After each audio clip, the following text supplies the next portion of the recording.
মহর্ষি পতঞ্জলি কি জয়। যোগা প্র্যাকটিস সেন্টারের পক্ষ থেকে সকলকে স্বাগত। আমি এখন আলোচনা করব ভস্ত্রিকা প্রাণায়াম সম্পর্কে।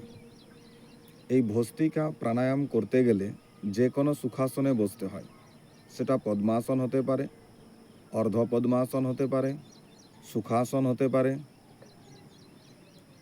আমি এখন সুখাসনে বসে ভস্ত্রিকা প্রাণায়াম অভ্যাস করব। এই ভস্ত্রিকা প্রাণায়াম করতে গেলে যে নিয়ম তা হলো, আমার সক্ষমতা অনুসারে আমি শ্বাস গ্রহণ করব এবং আমার সক্ষমতা অনুসারে সমস্ত যে শ্বাস সেটাকে বাইরে বার করে দেওয়ার চেষ্টা করব। তো চলুন ভস্ত্রিকা প্রাণায়াম অভ্যাস করা যাক। এই ভস্ত্রিকা প্রাণায়াম অভ্যাসের সময় আপনি হাত এরকমভাবেও রাখতে পারেন, কিংবা শ্বাস প্রশ্বাসের সঙ্গে সঙ্গে হাতকে সঞ্চালন করতে পারেন। আমি দুভাবেই করে দেখাচ্ছি। যেমন হাতকে এখানে রেখে ভস্ত্রিকা প্রাণায়ামের অভ্যাস করতে গেলে মেরুদণ্ডকে সোজা রেখে পরে সক্ষমতা অনুসারে শ্বাসকে গ্রহণ করব। যতটা সক্ষম ততটাই শ্বাস গ্রহণ করব, অর্থাৎ আমি সর্বাধিক শ্বাস গ্রহণ করার চেষ্টা করব এবং আমি সর্বাধিক পরিমাণে শ্বাস ত্যাগ করারও চেষ্টা করব। দেখুন এরকমভাবে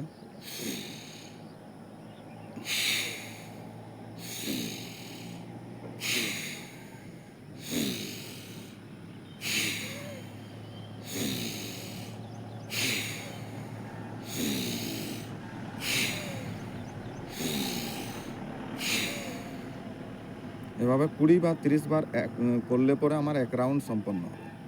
এটা হাতকে এভাবে রেখে। এবং আর একটা করা যায় শ্বাস গ্রহণ এবং বর্জনের সঙ্গে সঙ্গে হাতকে সঞ্চালন করে।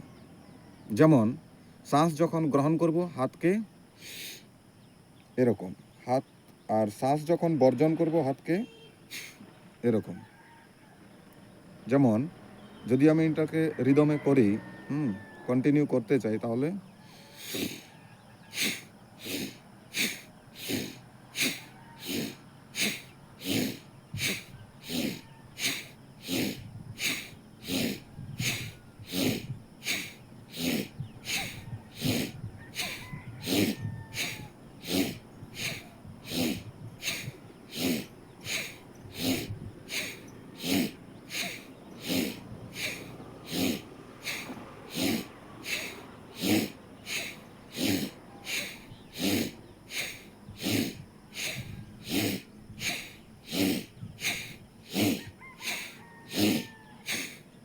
এভাবে আমাকে 20 থেকে 30 বার করতে হবে, তবে আমার এক রাউন্ড সম্পন্ন হবে। থেকে 5 বার এরকম অভ্যাস করতে হবে। একবারে 20 থেকে 30 বার শ্বাস গ্রহণ এবং বর্জন হবে। আর এই প্রাণায়াম অর্থাৎ এই ভস্ত্রিকা প্রাণায়ামের উপকারিতা কি না, এই ভস্ত্রিকা প্রাণায়ামে যেহেতু সম্পূর্ণ শ্বাস গ্রহণ এবং বর্জন দ্রুততার সঙ্গে হচ্ছে, সেই কারণে আমাদের রক্তে অক্সিজেনের পরিমাণ বাড়ে, ফুসফুসের কোনো রকমের রোগ হয় না, ফুসফুস সর্বদা সুস্থ থাকে এবং সর্দি কাশি হাঁপানি টনসিলের সমস্যা এই সমস্ত সমস্যা থেকে মুক্তি পাওয়া যায়।